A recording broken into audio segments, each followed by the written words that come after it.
Avant de critiquer quelqu'un, sois sûr que tu as pris minimum 1 année de ta vie pour prier pour elle.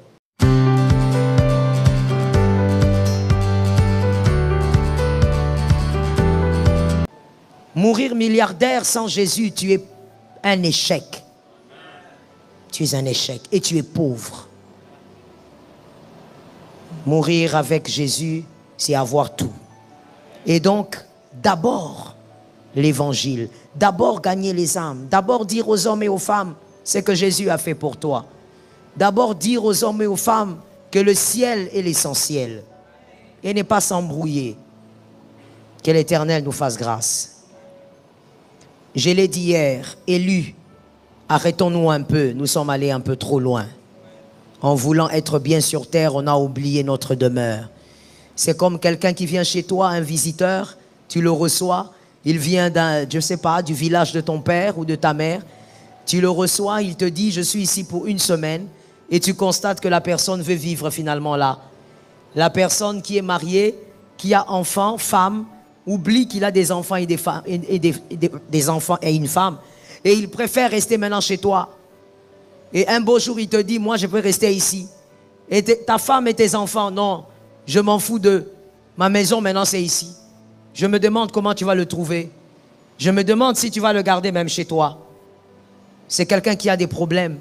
Tu ne peux pas laisser un enfant et une femme et aller habiter chez un ami et oublier tout le reste. C'est ce que des fois, nous, les élus, nous faisons. Nous croyons que tout se passe ici. Tout ne se passe pas ici. La véritable vie est ailleurs. Ainsi, moi, je pense et je crois, et je le dis même, la mort n'est pas une fin, comme la Bible le dit. La véritable vie maintenant a commencé. Ça, là, c'est un semblant de vie. C'est après la mort qu'on saura vraiment si tu vis. Parce que celle-ci, elle est éphémère.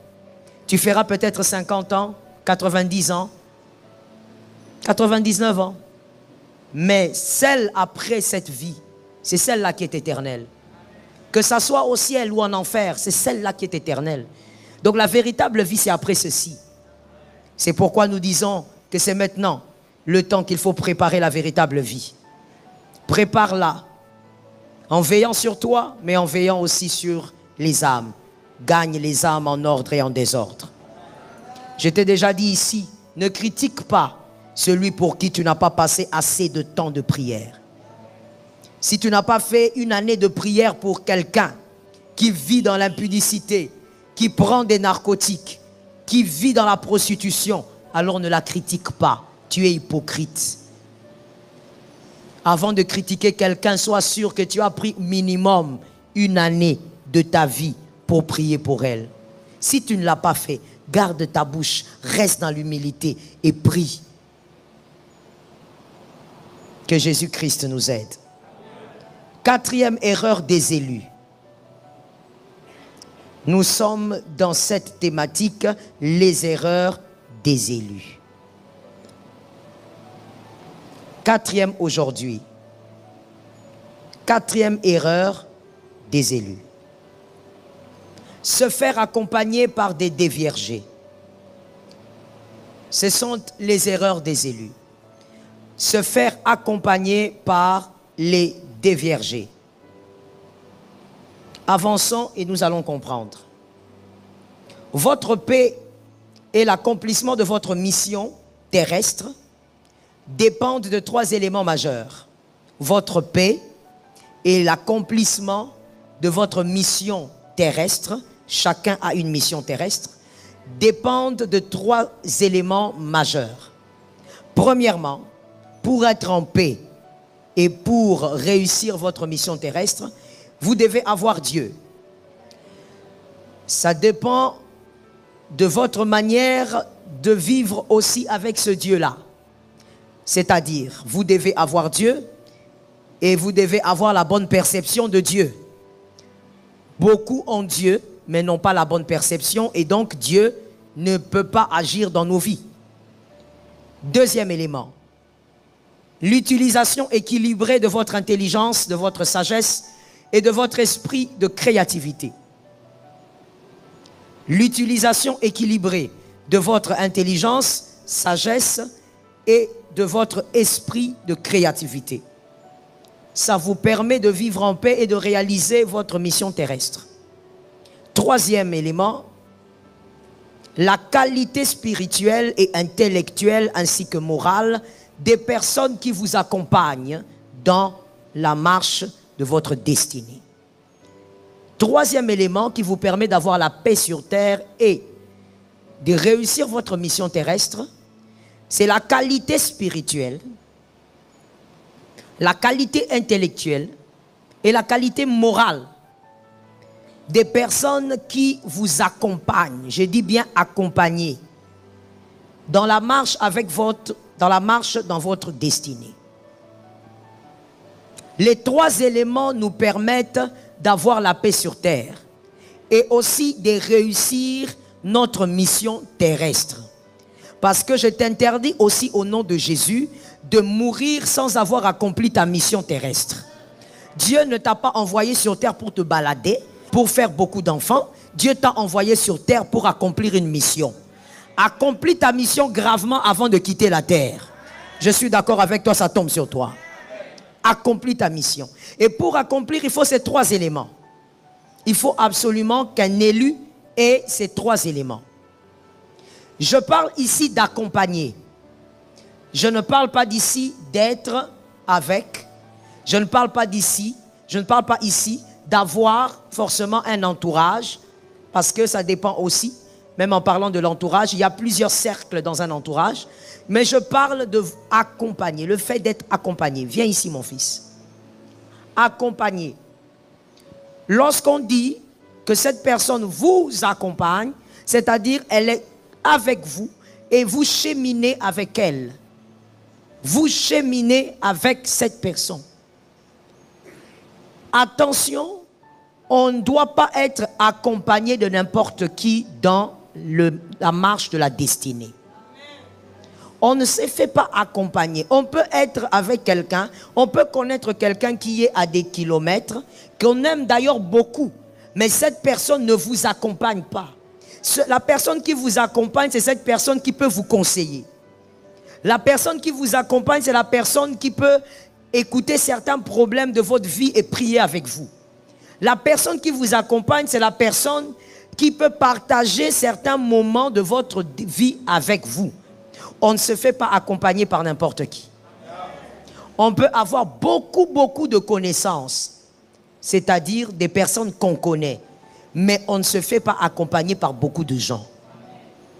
Dans la destinée, on ne se fait pas accompagner par beaucoup de gens. On ne se fait pas non plus accompagner par n'importe qui. Parce que cette personne connaît, si pas toute votre vie, une bonne partie de votre vie. Et elle pourra vous conseiller. Faites donc attention. Que Dieu te bénisse. Se faire accompagner. Et j'étais en train de dire, attention, ne vous faites pas accompagner des déviergés. 1 Roi 13, 15, 18. 1 Roi 13, 15 jusqu'à 18.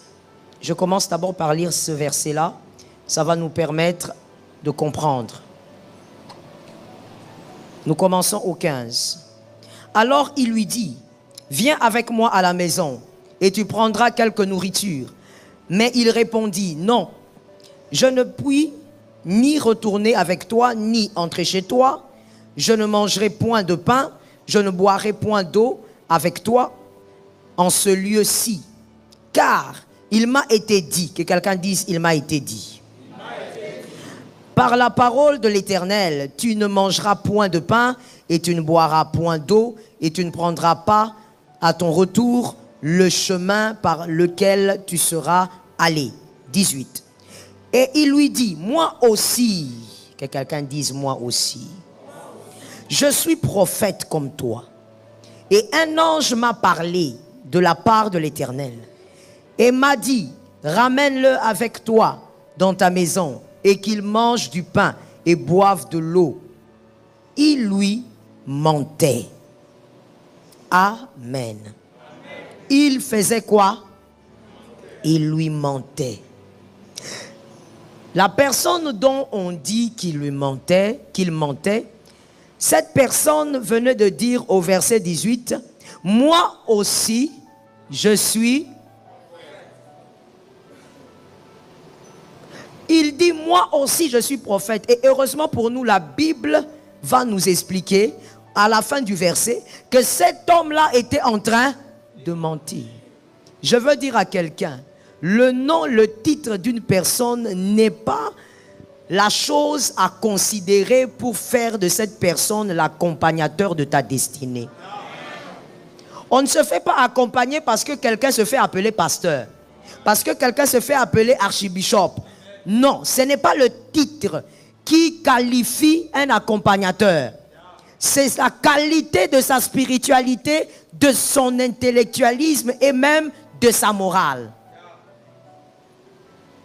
Tu ne peux pas te faire accompagner par quelqu'un parce qu'il te dit que je suis à l'église depuis 15 ans. Toi, tu arrives à l'église, tu vois quelqu'un là qui t'appelle, qui dit, frère, viens, je vais t'expliquer. Toi, tu viens d'arriver. Tu es dans quel département? Non, je suis dans le département de la musique. Ah, ok. Moi, je suis ici, ça fait 20 ans. Mon frère, je t'ai toujours dit, ça ne veut rien dire. Ce n'est pas parce qu'une personne a fait des années dans le christianisme que cette personne est qualifiée pour être ton accompagnateur de la destinée. Attention. Il y a des éléments à tenir en compte. La Bible dit, il faisait quoi? Il mentait gravement. Donc tout ce qu'il avait dit là, les pains, les ceci, mensonge sur mensonge. Que Jésus te garde. Et regardez maintenant, au verset 11 du même chapitre. Je suis en train d'aller tout doucement. Ne t'inquiète pas, tu vas comprendre. Je sens que tu as soif de comprendre. Tu vas comprendre. Au chapitre 13, verset 11. Il est dit que les fils de ce prophète que la Bible appelle vieux prophète, qui avait menti, ses enfants étaient venus lui dire, « Papa, toi tu es ici, là-bas nous venons de voir un prophète. Ah papa, toi tu nous mens, hein? Ce garçon-là, il est un jeune, mais non. Il a parlé au roi avec des miracles, des signes. » Le papa, il est là en train d'écouter ses enfants. Il dit, « Ah bon? » Il dit, « Mais oui. Un prophète terrible. » Le papa demande, il vient d'où? Oh, on ne sait pas d'où il vient, papa. En bref, il est puissant. J'imagine les commentaires des enfants. Ils ont peut-être pu dire, papa, il est plus puissant que toi. Toi, tu nous mens ici. Et le papa écoutait. Au verset 12. Voici ce qui m'intéresse et ce qui devrait t'intéresser pour toute la vie. Ce vieux prophète pose la question à ses enfants. Il leur dit, par quel chemin s'en est-il allé? Que quelqu'un me dise par quel chemin. Le monsieur a écouté. Il a écouté tous les témoignages. Il a dit, tout ça là c'est bon. Maintenant dites-moi, par quel chemin il est passé? Écrivez et retenez. Celui qui cherche à te détruire, celui qui cherche à te détruire, se mettra sur ton chemin. La personne qui cherchera à te détruire, à te déstabiliser, à détruire ta chrétienté, va chercher à être avec toi. Lorsque le diable cherche à détruire un homme, il se met sur son chemin. Généralement, nous pensons que lorsque le mal est quelque part, le mal il est très loin. Le mal n'est jamais loin, le mal est toujours près. Judas n'était pas loin, il était très près de Jésus. Lorsque le diable cherche à détruire un homme, il entre dans son chemin ou sur son chemin. Il se place là.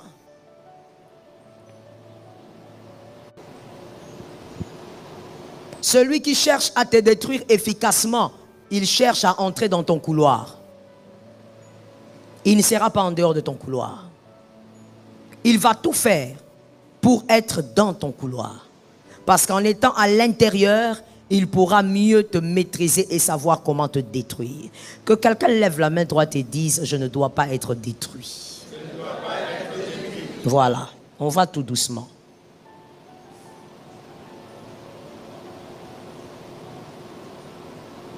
En d'autres termes, comprenons bien que l'élément que le diable va utiliser pour vous détruire à la fin de cette année ne se trouve pas loin. Ça se trouve dans votre couloir. Ça se trouve sur votre chemin. Peut-être que même vous êtes déjà en train de faire route avec. Ce n'est jamais loin de vous. Ça doit être très près. Parce que le diable, depuis Genèse, il n'a pas changé de stratégie. Il détruit toujours en étant très près. Par quel chemin il est parti? Que Jésus nous aide. Les déviergés, qui sont-ils? Parce que c'est ça même ta question. Les déviergés. Les déviergés ne sont pas les personnes qui ont été déviergées dans la chair. Il ne s'agit pas de ça ici. Les déviergés dont on parle, qui ne doivent pas t'accompagner, ce sont ceux-là qui ont connu Dieu.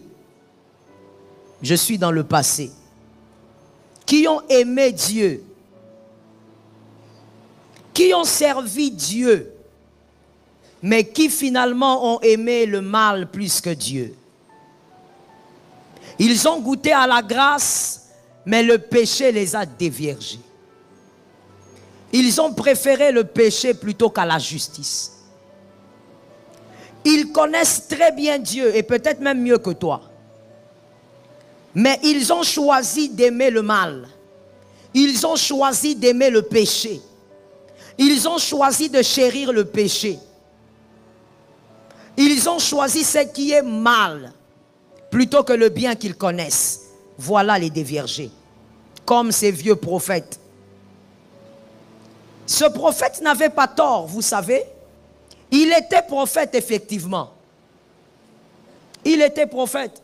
Voilà pourquoi quand ils étaient en train de manger avec le jeûne, parce que finalement le jeûne avait cédé, quand ils étaient en train de manger, la Bible dit, l'Éternel a utilisé le vieux prophète pour parler. L'Éternel a parlé au travers de lui pour dire, parce que tu as désobéi, pour parler aux jeunes, parce que tu as désobéi, voici ta sentence. Pourquoi Dieu n'a pas donné une vision au jeune prophète? Parce que c'est lui que Dieu avait envoyé, celui qui avait l'onction, c'est lui qui était choisi. Mais Dieu passe par le vieux. Pourquoi? Parce que le vieux est un homme qui avait le don, mais qui n'avait plus la grâce. Il faut faire une différence. Même si dans certaines versions, on mélange les deux, grâce et don, mais ce n'est pas la même chose. Il avait le don. Voilà pourquoi la Bible dit, Dieu ne se répand pas de ses dons. Il avait le don, mais Dieu n'était plus là. Dieu était déjà parti. Voilà pourquoi Dieu utilise le même don. Oh mon Dieu, Dieu quand il va te faire mal au cœur, il te fait mal. Dieu quand il veut te faire mal, mon frère, il faut laisser. Toi tu me dis, tu as senti la douleur d'un homme qui blesse, d'une femme qui t'a blessé, toi tu ne connais pas Dieu. Si Dieu veut te faire mal au cœur, tu vas te poser la question, qui va te guérir? Quand Dieu veut te rappeler que tu as désobéi, Dieu va aller chercher quelqu'un que toi-même tu méprises pour te démontrer qu'il est capable d'utiliser qui il veut. Dieu va recourir à cet homme-là qui n'a plus de grâce. Et Dieu va parler. Pourquoi cet homme a été rejeté? La Bible ne révèle pas. Mais qu'est-ce qui peut faire qu'un prophète soit rejeté? Moi, je pense savoir. Pourquoi je pense savoir? Parce que je sais comment les dons prophétiques fonctionnent. Je pense savoir. Qu'est-ce qui peut faire qu'un prophète soit rejeté par Dieu?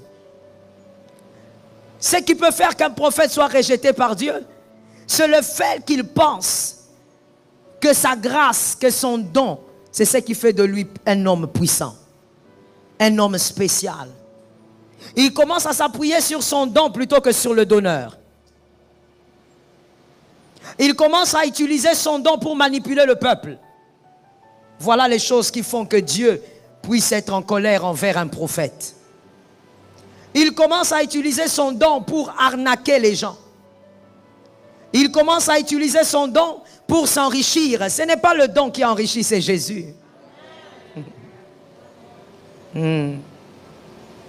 C'est comme ça que vous verrez des gens qui n'ont pas tous ces dons-là, mais que le Seigneur a mis au Rehoboth à un niveau extraordinaire. S'il faut seulement parler des prédicateurs, il y a des prédicateurs. D'ailleurs, les plus riches des prédicateurs du monde ne sont pas des prophètes. Non. Ils n'ont même pas le don. C'est pour dire que c'est Jésus. Si tu restes dans la droiture, Jésus te donne le bonus. C'est tout. Il te donne le bonus. Il sait qu'en tant que prédicateur, tu as besoin d'une voiture pour quitter Limité jusqu'à Lemba pour aller prêcher. Il te donne. C'est tout, mon frère.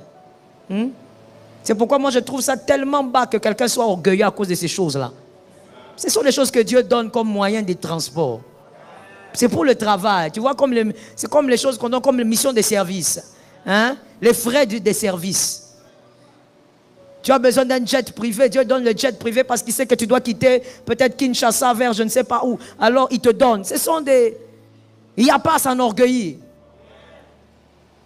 Le prophète, qu'est-ce qui fait que l'Éternel l'a lâché?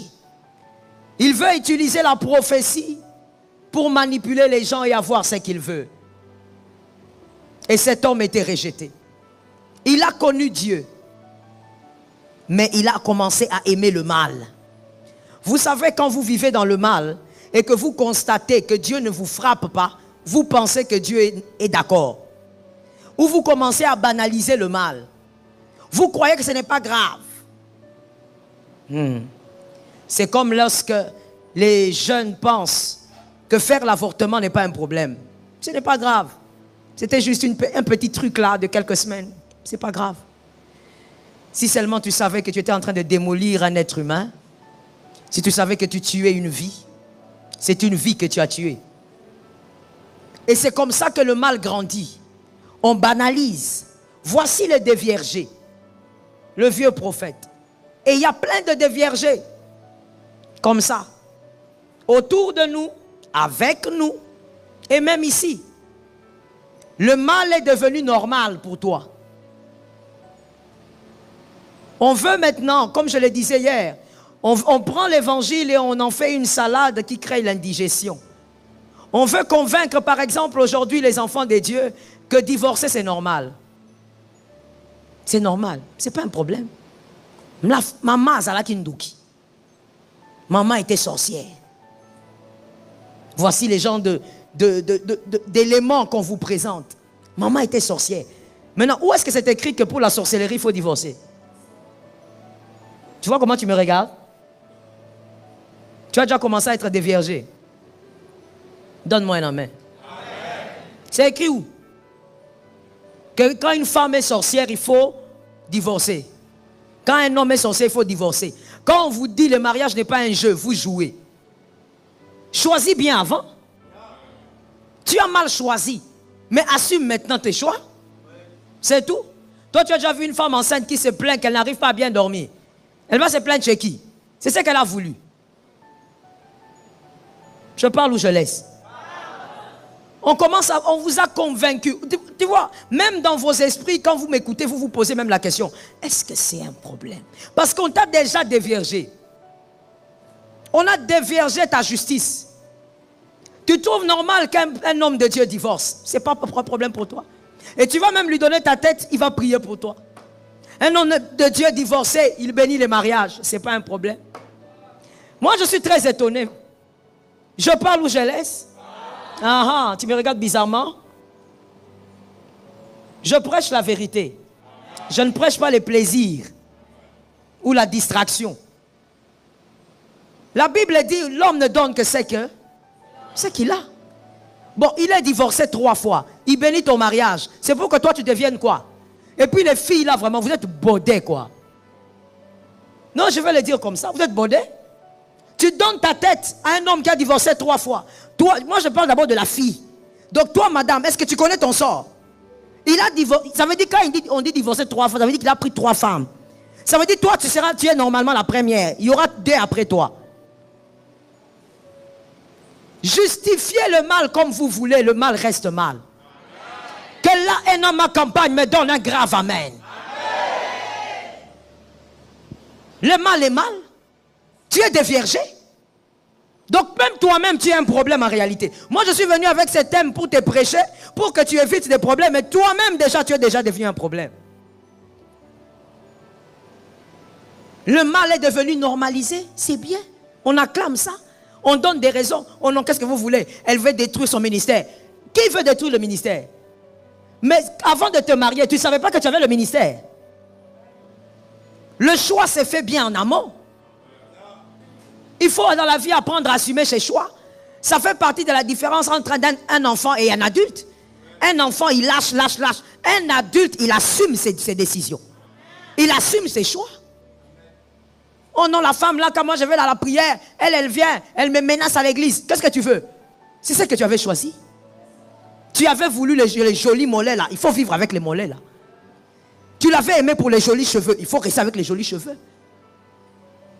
Et tu entends quelqu'un d'autre dire, hey, alors que je meurs. Dis, mais maintenant, quand tu te mariais, tu ne savais pas que le mariage était deux choses. Que quelqu'un me dise deux choses. C'est la vie ou la mort. Oui, maman. Oui, monsieur. Quand tu te maries là, tu prends les risques de faire entrer la bague là et tu fais des fiers avec ton doigt là. Tu dois savoir que c'est deux choses que tu choisis. Soit tu vivras, soit tu meurs. C'est qui tout double? C'est qui tout double? Toi, tu ne savais pas. C'est un grand risque. Tu ne peux pas normaliser le mal. Voilà les déviergés. Ils ont pris la justice et ils l'ont tordue. Et ils ont poussé les hommes et les femmes. Ils vous ont poussé à acclamer.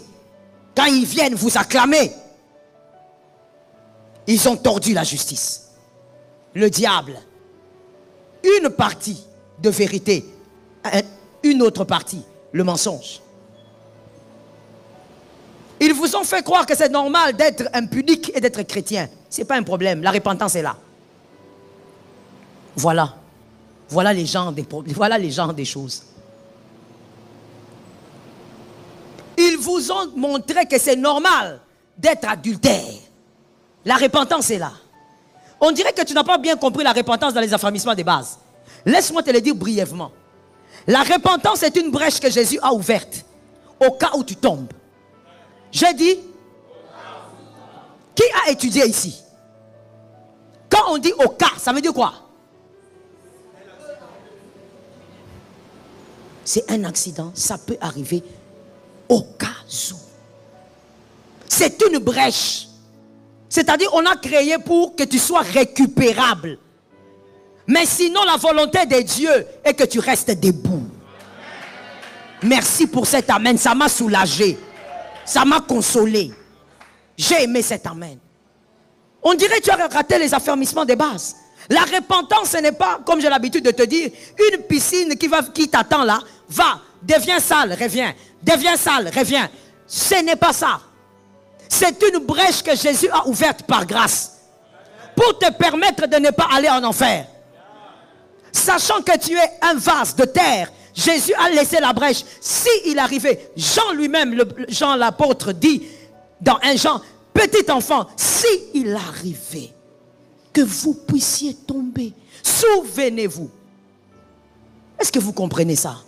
Ne faites pas de la... Oh my God.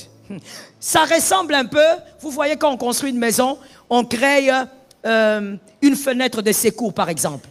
Toi maintenant, la fenêtre de secours là, toi tu veux l'ouvrir pour sortir. Vous avez vu comment vous avez ri, non? C'est parce que vous êtes intelligent. Vous avez vous-même compris que c'est un peu de la sottise. Quand on crée une porte de sortie ou une fenêtre de secours, c'est pour justement dire, c'est en cas vraiment grave. Peut-être qu'il y a le feu à la maison, il y a quelque chose de sérieux, vous ouvrez maintenant. Mais ce n'est pas une porte à utiliser tous les jours. Tous les jours, utilisez vos portes. C'est ça la repentance. Ce n'est pas un lieu qui doit t'attendre. Tu vas, tu pêches, tu deviens sale et tu viens. Mais quand on est un déviergé spirituel, c'est là qu'on commence à normaliser le péché. Et il va même te dire, petit, ça fait quoi? Demande pardon, ça m'a malam. Dieu est bon. Il va te pardonner, où est le problème? Oui, Dieu est bon. Oui, Dieu est rempli de compassion. Mais écoute-moi bien, retiens pour la vie, enseigne-le à tes enfants. Le péché affaiblit ta destinée. Mon frère, tu finiras par constater que le péché a affaibli ta destinée. Dernièrement, je parlais avec l'un de mes fils. C'était pas vraiment dernièrement, c'était quand j'étais en voyage. Il m'avait écrit, l'un des instrumentistes à la Cité Verte. Et on parlait de quelque chose. En fait, on parlait de la gloire un peu et tout ça. Et je lui ai dit, tu sais fils, il ne faut pas vous tromper dans la vie. Aujourd'hui, il y a certaines réalités que moi je peux te présenter parce que tu sers le Seigneur. Celui qui vit dans la sanctification, sa récompense ne sera jamais pareille à celui qui a blagué avec Dieu. J'arrange même la phrase. Ça ne sera même pas pareil avec celui qui a péché et qui s'est repenti. Je répète ça. Parce que et en présentiel et en distanciel, il faut que quelqu'un m'entende. Celui qui est resté dans la sanctification, je donne un exemple banal. Celui qui s'est battu pour ne pas tromper sa femme, rester fidèle, sa destinée ne sera jamais pareille à celui qui a trompé et qui a demandé pardon. Ça ne sera pas pareil. La grâce de la destinée ne seront pas pareilles. Les grâces ne seront pas pareilles. Et je lui ai présenté un homme de Dieu, je ne préfère ne pas les citer ici, par respect pour lui. Je lui ai présenté la vie d'un homme de Dieu. Je dis, regarde tel. Nous le connaissons tous au Congo. Tu as vu la gloire qu'il a? Tu ne peux pas le comparer à, je ne sais pas quel pasteur qui fait du bruit là. La gloire de la sanctification est différente. Tu vas sentir seulement que moi, Bonzambé, tu sens seulement qu'il y a quelque chose qui accompagne quelqu'un. Il ne suffit pas d'avoir des foules. Il faut avoir quelque chose qui t'accompagne. Quand tu prêches la parole, les âmes se convertissent. Tu sens la différence. Toi, tu vas aller te faire tromper par ces hommes-là qui te disent, voilà, maman Tambolaki, alors il s'est remarié, maman a été adultère, il s'est remarié, maman a fait ceci, et voilà, de toutes les manières, il a une grande église. Tu crois que ce qui compte, c'est avoir une grande église? Si seulement tu savais. Si seulement tu savais. La gloire des destinées ne se ressemble pas. Refuse, bien-aimé, d'être accompagné par des déviergés. Des gens qui aiment détruire la justice. La vérité devient un problème pour eux. Laisse-moi te dire pourquoi les déviergés aiment les vierges. Parce que les vierges, ici dans cet enseignement, ce sont des personnes qui aiment la justice. Les gens qui se battent avec le Saint-Esprit pour rester dans la droiture. Ils ne sont pas parfaits, mais ils ont l'aide du Saint-Esprit et ils aiment la justice. Pourquoi les déviergés aiment les vierges? Parce que les déviergés veulent voir les vierges se dévierger. Lorsque quelqu'un de déviergé spirituel ou spirituellement, lorsque quelqu'un de déviergé, il voit quelqu'un qui est droit avec Dieu, il se sent jugé automatiquement. Il se sent jugé. Tu deviens un jugement pour lui.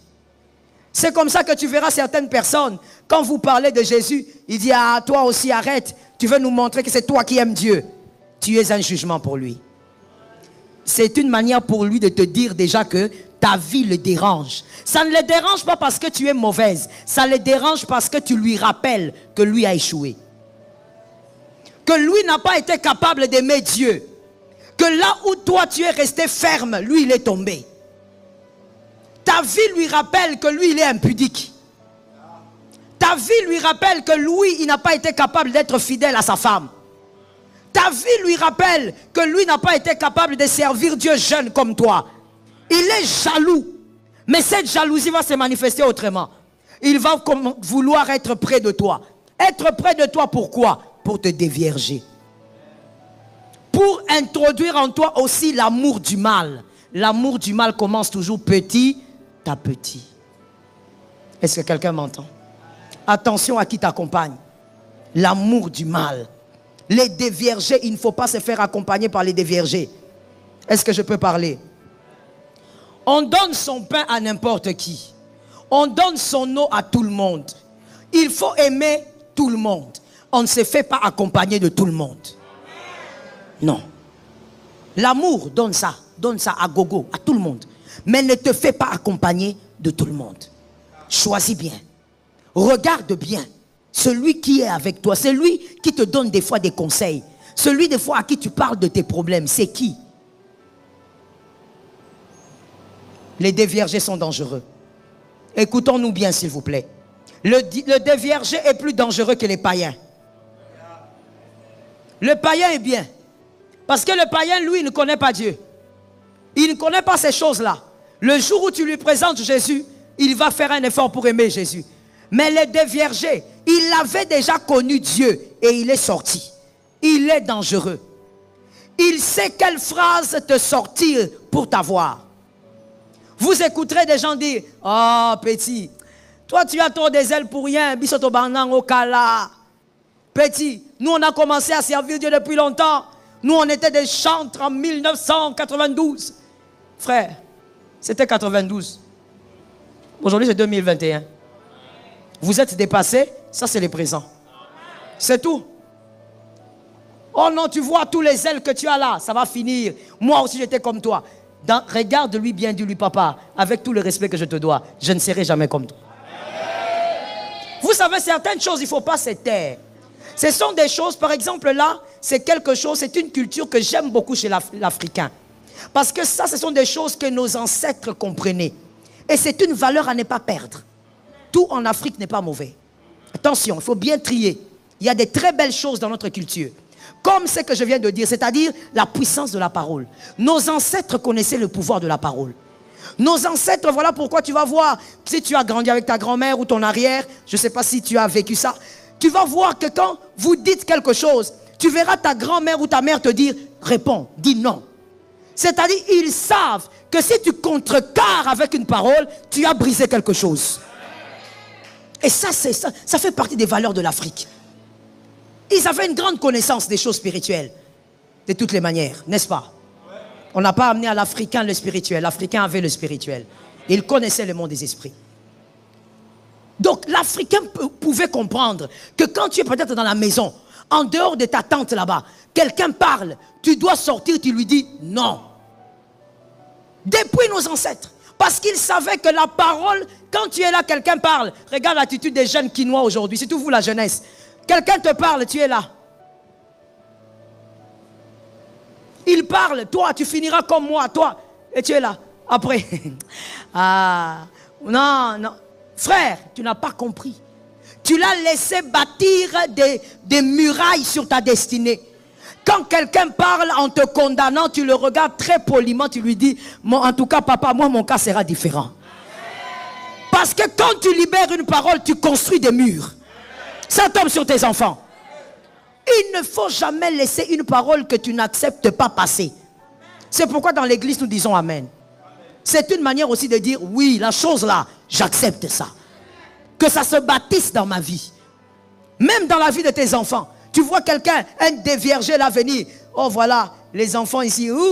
Moi mes enfants aussi avaient commencé comme ça. Hein. Ils brillaient. Mais à un moment donné, chut. Toi tu es là, tu es la maman, tu es le papa. Tout ce que tu trouves à faire, c'est rire. Hein? Ah, les enfants. Ah bon? Regarde la personne là, dis-lui, ah bon? Tes enfants, c'est ce qu'ils ont vécu. Ah, les miens, ce n'est pas le cas. Les miens, ils brillent et ils brilleront encore. Les miens monteront et monteront encore. Voilà pourquoi apprends à tes enfants, j'ouvre une parenthèse, apprends à tes enfants à contrecarrer les mauvaises paroles. Même quand c'est qui vient à la maison là, oh non, voilà, toi tu... il y a des choses à refuser énergiquement. Est-ce que quelqu'un m'entend bien? Énergiquement. Moi je me rappelle qu'avec mon aîné, quand elle était toute petite là, je lui disais, quand un inconnu là vient là, il commence à te dire, tu es ma chérie, il faut dire non. Tu dis non. Et elle était là comme ça. Quand toi tu viens là, elle dit, ah, notre petite chérie, elle fait ça comme ça. Toi, tu crois qu'elle secoue les joues. Elle dit non. Quelle chérie? C'est comme ça qu'il y a des maris de nuit. Des femmes de nuit, de vieux papas, des maris de nuit, de petits-enfants. Tu viens là avec ta pensée, là, je ne sais pas, pervers. Oh, voilà, notre chérie. Toi, tu ne vois pas les grosses chéries là-bas que tu as laissées dans ton quartier. Tu veux seulement la petite fille là. Oh non, c'est un terme. Il y a des termes à refuser. Non, non, il faut refuser ça. Oh non, nous sommes ici. Nous sommes venus voir notre mari. Tu verras combien de femmes tu auras la nuit. Tu en auras même 15. Que Jésus nous aide. Les déviergés, ils aiment tordre la vérité. Et ils vont t'habituer à ça. Ils vont t'amener à aimer ça. Oh, le déviergé est mauvais. Voici ce que j'ai compris avec le déviergé. Le déviergé, il n'aime pas la présence de Dieu. Mais il veut aussi que toi, tu sois le plus grand absent dans la présence de Dieu. Méchant. C'est-à-dire, comme Louis n'est plus dans la présence de Dieu, comme Louis n'est plus zélé dans le service de Dieu, toi aussi, il veut te voir être absent là-bas. Tu le verras seulement à l'heure de la répétition. C'est là il t'appelle. Ah, mon ami, viens d'abord, on va faire un tour. Seulement à l'heure de la répétition. Toi aussi, tu viens, tu te lèves. Ah oui, je vais venir même à 15 minutes de retard. Si seulement tu savais qu'on est en train de te détruire. Le diable a déjà mis sa machine en marche. Frère, j'ai besoin de parler à quelqu'un. Écoute-moi bien. Tout le monde ne sera pas détruit. Au nom de Jésus d'ailleurs, tu ne seras pas détruit. Mais je veux dire ceci. Le diable n'utilise pas les mêmes stratégies de destruction pour nous tous. Certains, le diable va se focaliser seulement sur les démons. D'autres, le diable va utiliser les membres de famille. D'autres encore, il va utiliser les déviergés. Des gens qui vont refroidir votre foi. Vous décourager. Toi, tu veux aller à l'église, il vient et te dit à toi aussi, maman pasteur, toi tu es zélé, hein? Tu vas aller même après. Laisse-moi d'abord te raconter quelque chose. Et toi, tu banalises. Attention avec ce que tu banalises. Voici ce que j'ai compris avec Jésus. Tout ce qui est sacré doit toujours être nouveau pour toi. Je répète ça pour les hommes intelligents. Tout ce qui est sacré doit toujours être nouveau pour toi. C'est la meilleure des manières que moi j'ai trouvé pour conserver les choses de Dieu. Pour que l'amour de Dieu reste et l'amour aussi de l'œuvre de Dieu brûle toujours dans mon cœur. À chaque fois que tu viens à l'église, que ça soit nouveau pour toi. Ne t'habitue pas au culte. Ne t'habitue pas aux séances de prière. Mes fils, quand vous allez là-bas pour jouer aux instruments, ne vous habituez pas. Que ça soit pour vous comme si vous jouez au zénith. Je n'ai pas entendu vos amens. Oui. Si tu comprends ces mystères-là, un jour tu joueras au zénith. Jamais t'habituer. Tu es là, tu es chantre, tu t'habitues, on te dit chante, tu es là. Moi j'ai toujours dit ça, même dans la plupart des églises où je vais prêcher. J'ai toujours dit ça, les chantres c'est comme s'il y a quelque chose sur vos âmes. C'est comme si l'esprit de David est sur vous, je ne sais pas. Mais seulement le mauvais côté là de David. D'abord les chantres dans les églises sont les plus grands impudiques. Soyez délivrés. Deuxièmement, vous êtes chantre à l'église. On vous dit, c'est le moment, le culte va commencer. Vous êtes là. Le micro est là. Le micro. Ah, Seigneur. Non, Léonel, je n'ai jamais compris ça. Et je l'ai dit dans presque toutes les églises où j'ai fait. Je n'ai jamais compris ce phénomène. Le micro est là. L'horloge est là. C'est l'heure du culte. Vous verrez les choses. Surtout les filles.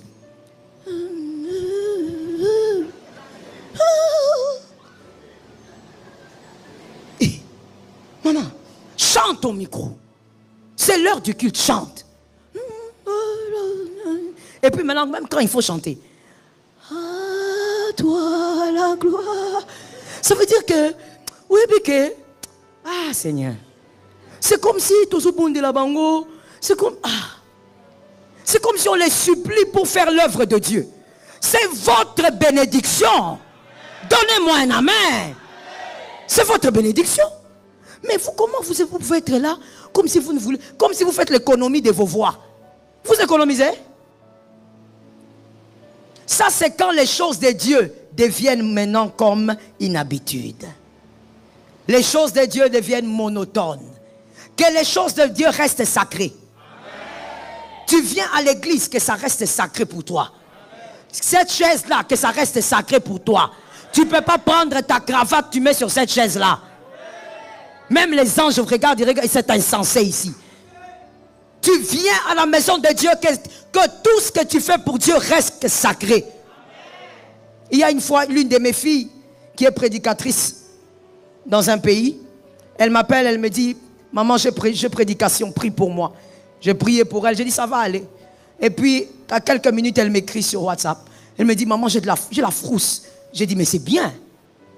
Un prédicateur qui n'a plus la frousse, il commence à jouer avec les choses de Dieu.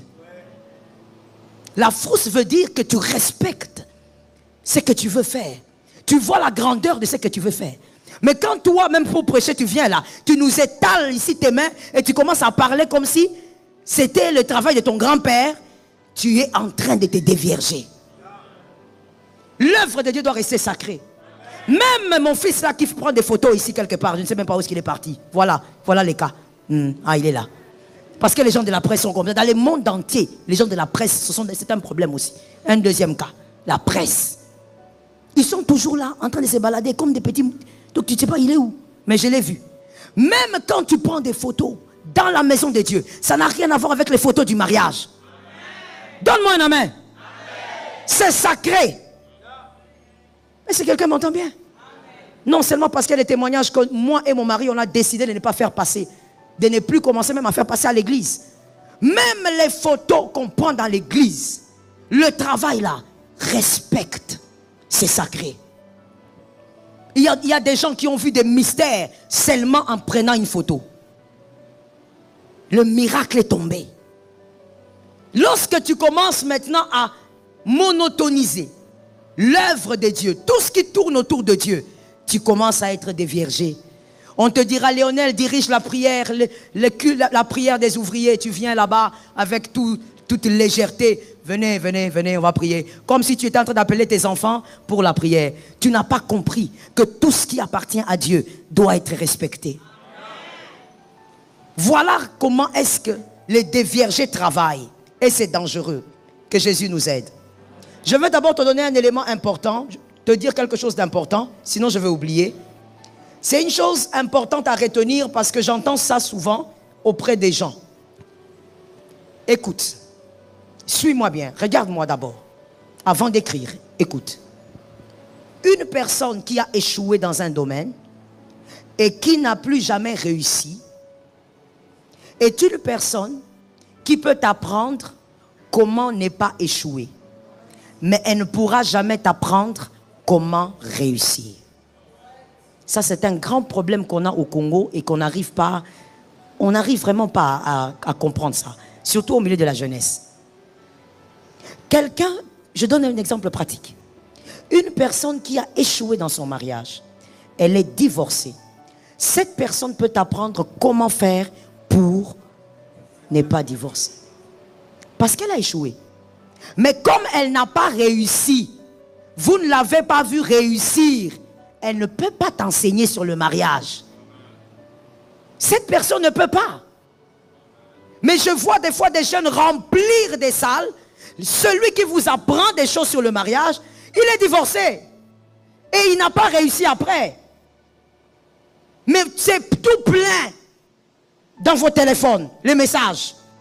Comment quelqu'un qui n'a pas réussi dans un domaine va t'enseigner comment réussir? Alors que vous êtes licencié. Vous êtes des jeunes gradués. Voilà la jeunesse congolaise. Qui va dire vraiment qu'au Congo, le problème, c'est le président, les vice-présidents ou qui que ce soit, ou même les opposants? C'est déjà la jeunesse le problème. Vous avez des diplômes, des licences, mais vous ne comprenez pas ça. Je vais vous parler comme Nicodème, comme Jésus avec Nicodème. Vous avez des diplômes, mais vous ne comprenez pas cette petite façon de réfléchir. Quelqu'un qui n'a pas réussi dans le business, il a essayé, ça n'a pas marché. Et il n'a plus réessayé pour réussir. Mais c'est lui qui vous donne des conférences sur comment réussir financièrement. C'est exactement ça, mon fils. C'est la sorcellerie. Comment tu peux t'asseoir, écouter quelqu'un comme ça? Non, respecte son onction, respecte sa personne. Mais tu ne peux pas donner ton oreille. Un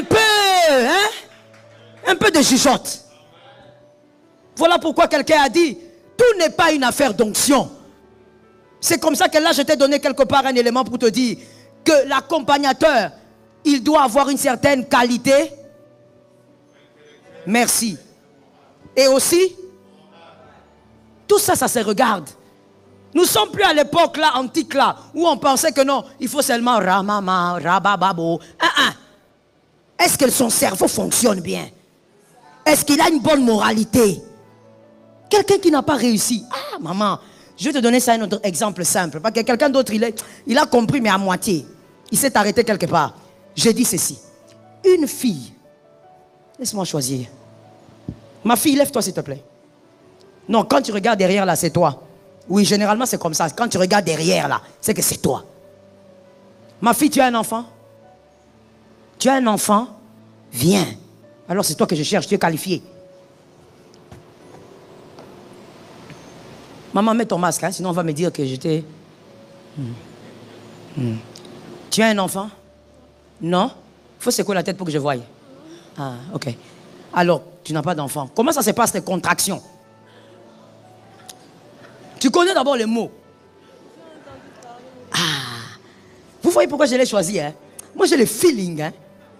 Elle répond bien aux questions là. C'est pas parce qu'elle n'a pas de micro, c'est pourquoi tu n'entends pas. Elle a dit, j'ai entendu le mot, mais je ne connais pas. Et c'est vrai, c'est normal. Maman, tu ne connais pas, ça veut dire ceci. Tu vois, quand tu es enceinte, la douleur que ça fait là quand l'enfant doit sortir pour pomper. Moi-même, j'ai senti la douleur directement. Mon mari, quand il veut me taquiner, il dit, j'ai mal, comme la douleur des contractions. Et là, il sait que je veux lui jeter un regard. Il éclate de rire. Moi, je dis, attention, papa. Maman, tu sais comment ça fait? Tu sais pas. Tu ne sauras pas m'expliquer comment ça fait. Voilà maintenant comment c'est que vous vous faites. C'est exactement ça.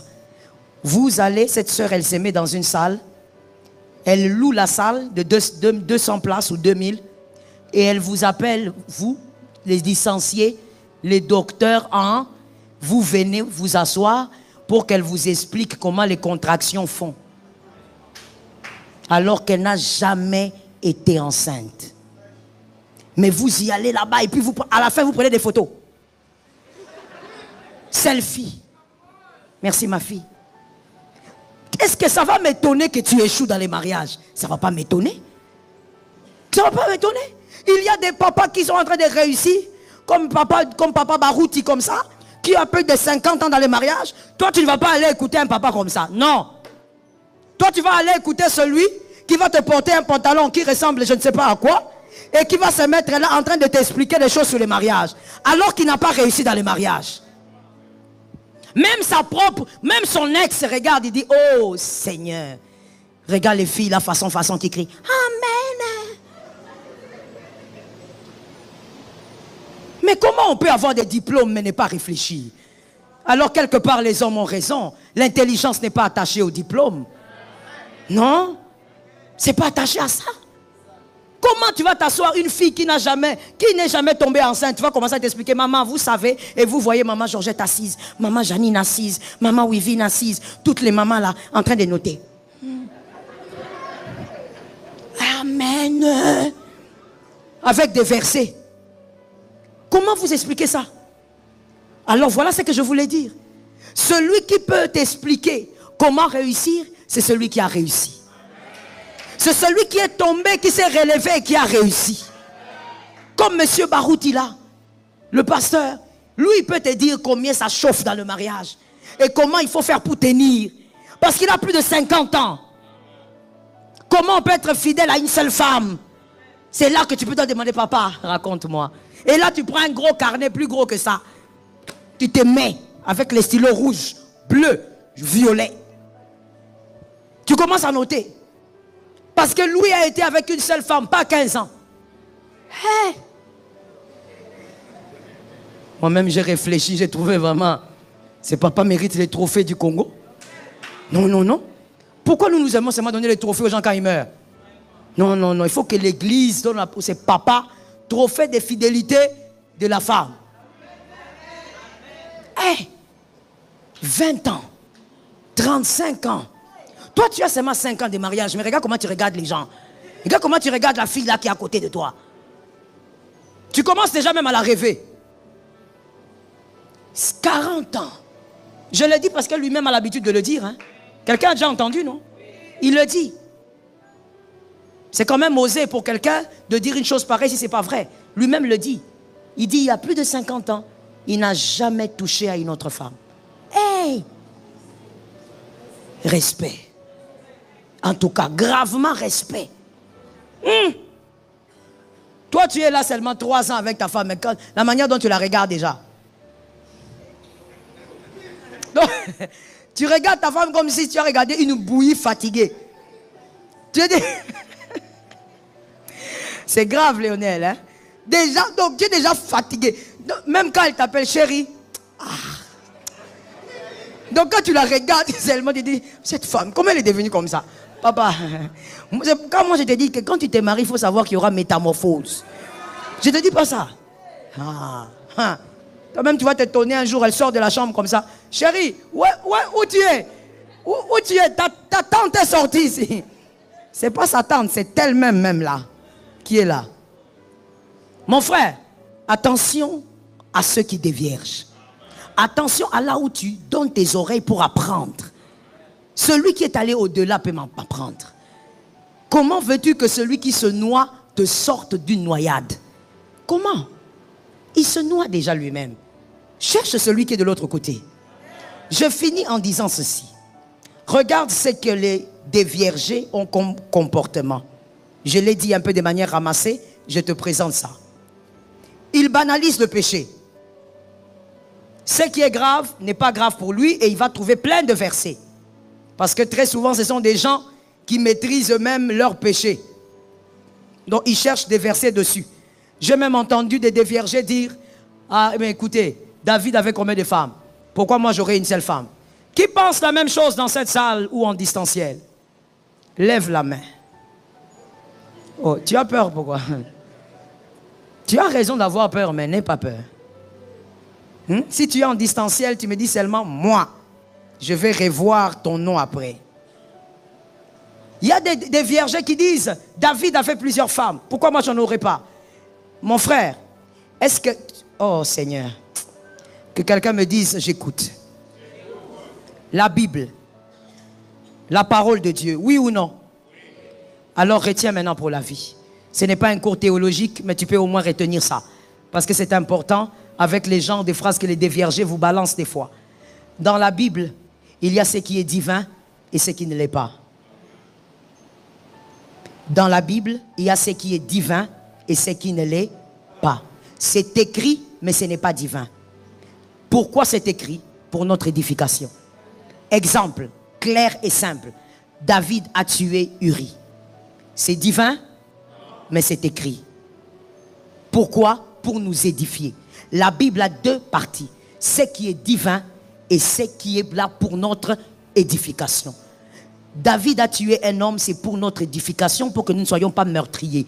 Mais ce n'est pas parce que c'est écrit que toi tu vas aller tuer quelqu'un. Si tu ne sais pas que la Bible a une partie d'édification et qui n'est pas du tout divine, tu ne vas pas comprendre. Ce monsieur a couché avec sa demi-sœur, Tamar. Ce monsieur s'appelait Amnon. C'est divin? L'inceste est divin. Tu peux aller coucher avec ta cousine. Mais c'est écrit. Pourquoi c'est écrit? C'est pour notre édification. Mais ce n'est pas divin. Qu'est-ce qui est divin? Donnez-moi un exemple de ce qui est divin et qui est écrit.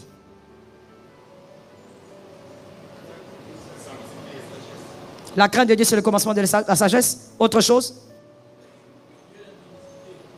Fouiller l'impudicité. Très divin. Tout est possible à celui qui croit. C'est divin. Ce n'est pas humain. Ça vient de Dieu, ça vient du ciel et on le peut par Dieu. C'est divin. Mais alors quand quelqu'un ne connaît pas ces choses, il va te dire, mais dans votre Bible est là. N'est-ce pas qu'il est écrit que Salomon, c'est pour édifier, ce n'est pas divin. Et la Bible contient ce qui est divin et ce qui ne l'est pas pour l'édification. Est-ce que quelqu'un m'entend? Salomon avait beaucoup de femmes, oui. Comment il est mort? David avait beaucoup de femmes, oui. Qu'est-ce que ça a créé? On a vu, non? Amnon et Tamar. Tu sais que toi tu as envie aussi que tes enfants couchent entre eux? Il faut savoir, mon frère, attention avec les déviergés. Ils connaissent la Bible comme le diable. Il sait ce qui est écrit. Et il va essayer de te convaincre avec la parole de Dieu que la justice reste justice. Deuxièmement, les déviergés vont minimiser les sentiments du Saint-Esprit. Les déviergés minimisent les sentiments du Saint-Esprit.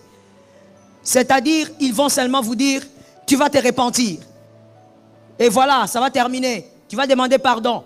Oui, mais est-ce que tu sais qu'il est écrit, n'attristez pas le Saint-Esprit? Est-ce que tu sais que le Saint-Esprit est un être? Comme on dit, est une personne. Tu peux l'attrister, il a des sentiments. Tu es là tout le temps, tu l'attristes. Mais auprès de, je ne sais pas, auprès de Hélène, auprès peut-être de Janine et d'autres, il se sent en paix, il se sent bien. Il aime être dans cette présence-là. Ce sont des personnes qui font des efforts pour l'aimer, qui font des efforts pour le servir. Mais toi, tu es toujours là en train de l'attrister et tu dis, je veux me repentir. Donc pour toi, les sentiments du Saint-Esprit ne comptent pas. Voilà pourquoi quand tu lèves les mains, rien ne se fait. Oh, rien ne se fait. Je peux te poser une question? Qu'un marié, un homme marié, femme mariée me donne un amen. Parce que c'est vous qui allez répondre. Lorsque tu as des problèmes avec ton conjoint ou ta conjointe et que tu décides de brandir l'arme du silence et que tu es là silencieux, quand ton conjoint te pose des questions, ta conjointe, toi tu décides d'être silencieux parce qu'il vient de dire des choses qui t'ont blessé. Même quand il insiste, dis-moi comment tu réagis. Les mariés, merci, je reste silencieux. Pourquoi tu es silencieux? Tu es blessé. Tu es blessé. Tu le regardes. C'est comme ça que la plupart d'entre nous, tu lèves la main. Jésus, Jésus, il est juste à 0 mètre, il te regarde. Le Saint-Esprit ne fait rien. Tu l'as trop blessé.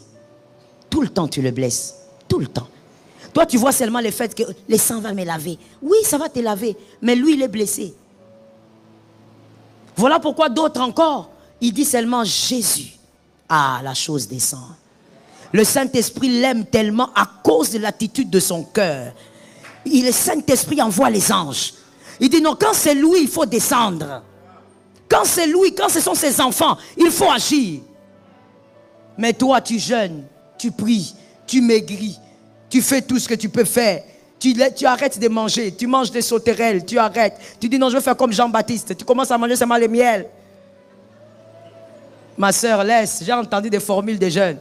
Tu t'attaques au miel, tu dis comme j'ai mangé le miel, comme ça va marcher, Jean-Baptiste. Mon frère, rien. Il y a certains miracles qui arrivent, c'est une question d'amour. Ah, donne-moi un amen, j'ai senti l'onction. Moi, j'aime quand je parle de mon ami, je sens l'amour. Il y a des miracles qui arrivent, ça émane seulement de l'amour. C'est entre des amoureux que ça se passe. C'est comme ça qu'il y a des femmes mariées. Les femmes mariées, donnez-moi un amen. Ah, vous n'êtes plus mariées? Donnez-moi un amen encore. C'est comme ça qu'il y a des femmes mariées qui n'auront jamais certains cadeaux venant de leur mari. Parce que toi, tu es seulement femme-femme. Tu n'es pas son ami. Tu n'auras jamais certains cadeaux. Il y a des cadeaux, tu fais comme ça, regarder. Hein? Regarde le mari de l'autre. Il a acheté une voiture. Toi, tu crois que voiture, là, c'est gratuit? Aïe, aïe, aïe. C'est pas gratuit. La femme, là, elle s'est démenée. Elle a manifesté des gentillesses. Elle a manifesté tellement de gentillesses que même le make-up s'est abîmé. Depuis qu'elle a commencé à sourire. Ça va, chérie? Ça va. Excès de sourire. Elle a accepté certaines choses comme un ami plutôt que comme une femme. Ah, rien n'est gratuit sur terre. Et toi, tu es là. Moi, je veux que mon mari m'aime comme le pasteur Diédo, il aime le pasteur Marianne. Hein? Il faut aller. Il faut aller. Toi, tu crois que c'est gratuit? C'est pas gratuit. Il y a des cadeaux qu'un homme... Écoute bien, écoute bien. Il y a des cadeaux qu'un homme marié donne à sa femme. Il y a d'autres types de cadeaux qu'un homme amoureux marié donne à sa femme. Parce que tout homme marié n'est pas amoureux. Il y a quelqu'un maintenant qui dit, maman, les miens maintenant, il est quoi? Tu as raison de te poser des questions. C'est pourquoi je prêche, non? C'est très bien. Si tu as posé cette question-là, tu es ma fille. Tu es intelligente. Il faut te poser, hein? Il y a des cadeaux aussi, 3e degré. Des cadeaux maintenant qu'un homme donne à sa femme parce que sa femme l'a mis KO par son comportement. Il est KO. Ça veut dire que c'est le genre de femme que l'homme ne l'aime pas seulement, l'homme l'estime. Donc il a un respect comme on a un respect pour un professeur d'université. C'est au-delà de l'amour, c'est devenu de l'estime. Ça veut dire que même s'il prend les cadres femmes, ma femme, il met à côté, il a du respect pour sa personne. À cause de ce qu'elle est. Et quand il y a des choses comme ça, des cadeaux, il y a des cadeaux spéciaux qui arrivent. Tu commences à te demander, mais comment elle a fait? Esther Assalani. Tu vas pleurer. Tu te demandes, mais comment elle a fait? Il y a des choses qu'elle a faites. Il y a un caractère qu'elle a manifesté. Ce sont maintenant des cadeaux d'amour. Le Saint-Esprit, c'est la même chose. Il y a certains miracles qui arriveront à certaines personnes cette année. Ça ne sera pas parce qu'ils ont jeûné. Ça ne sera pas parce qu'ils ont prié. C'est un cadeau d'amour du Saint-Esprit. Le Saint-Esprit regarde et dit, ah mon amoureux de autant d'années, cette année tu as été fidèle. Les autres m'ont fait du mal, les autres m'ont trahi, mais toi tu étais là. Malgré ce que je t'ai privé, mais je t'ai vu. Apprends ça. C'est qu'on dit la gifle du Saint-Esprit. Il te gifle de bonté. Tu regardes, tu dis, hey, Jésus, qu'est-ce que je fais pour mériter ça? Non, il va te rendre bavard. Est-ce que quelqu'un m'entend? Alors attention aux déviergés qui ne blaguent pas avec les sentiments du Saint-Esprit. La repentance, oui, mais ne blesse pas. Si tu peux ne pas blesser, ne blesse pas. Je finis en disant ceci. Un autre élément. Les déviergés, ils t'aident à mépriser la gravité du mal. Je ne pouvais pas finir sans parler de ça. Ils t'aident à mépriser la gravité du mal que tu commets. Mon frère, malgré la repentance, que le mal reste toujours très grave pour toi. Très. Et moi, je suis souvent choqué lorsque je vois la jeunesse d'aujourd'hui. Vous verrez quelqu'un faire un mal, mais il vient et vous dit, maman, j'ai juste cassé un verre. Maman, j'ai juste cassé la porte. J'ai juste brûlé la chemise. Donc pour lui, juste. Ça veut dire c'est quelque chose de pas grave. C'est petit. Lorsque quelqu'un... Est-ce que je peux commencer au début? Je finis par là, donc écoute-moi bien. Lorsque quelqu'un déjà dès le départ, au niveau de l'enfance, et c'est là où tu dois travailler ton fils, tu dois travailler ta fille. Dès le départ, l'enfant doit connaître la gravité des choses. Quand l'enfant fait le mal, c'est comme ça qu'en réfléchissant, on y réfléchissait d'ailleurs aujourd'hui, je pense. Non, c'était hier. Hier, avec mon mari, on y réfléchissait. Vers 1h, 2h du matin, on en parlait. Quand tu vois taper l'enfant, voici notre conclusion, hein, à vous aussi d'analyser. On a conclu que taper les enfants ne les éduque pas. Ça les abîme. Voilà pourquoi aujourd'hui, au milieu de nous, j'ai des jeunes, si vous ne les agressez pas, même en parole, ils n'agissent pas. Parce qu'ils ont été habitués avec la baston. Est-ce que quelqu'un m'entend? Ils voient seulement la gravité de la chose quand on l'agresse, que ce soit en acte ou en parole. Un enfant qui a grandi, toujours on l'insultait. Si tu ne l'insultes pas, il ne se réveille pas. C'est à ça qu'on avait beaucoup parlé de ça avec mon mari. Et on a vu la tristesse de la jeunesse d'aujourd'hui. Il y a des jeunes que nous dirigeons. Vous êtes là. Vous avez grandi avec tellement d'insultes que quand tu fais quelque chose de grave, pour que tu réalises que c'est grave, il faut qu'on te blesse. Or, voici notre conclusion. Plus on continue sur la même lancée, on est en train de te détruire. Parce qu'on t'a déjà détruit. Voilà pourquoi je disais, battre l'enfant, c'est le détruire. Si tu veux, et pas si tu veux, éduque l'enfant, explique à l'enfant et fais voir à l'enfant la gravité de son mal quand il est petit. Non, l'enfant a cassé un verre. Ah oui, c'est ça, la beauté de la maison. Ramassez ça. Tu es en train de l'irresponsabiliser. Appelle l'enfant, dis-lui, tu as très mal fait. Ça, c'est mal. Que l'enfant sache que le mal, c'est mal. Aujourd'hui, nous avons des jeunes gens. Quand tu fais le mal, tu ne... Ah, mon Dieu, je parle ou je laisse. Des fois même, tu engrosses une fille. Elle n'est pas ta femme. Tu l'engrosses gravement. Elle a même les masques qu'elle a comme ça au visage. Et tu verras un garçon venir te voir. Toi, hein, pasteur, viens te voir. Dis, maman, makamouikoui. Je ne suis pas en train de dire des choses que j'ai vues dans un rêve. Hein. Je dis des choses que moi j'entends. Et je ne parle pas de l'œil de Jésus. Regardez un peu, regardez à quel niveau il y a l'irresponsabilité. Je vous pose la question. Même si on vous met Obama comme président, le Congo n'ira pas de l'avant. Oui, donne-moi un amen. Quand tu as résistance, tu es.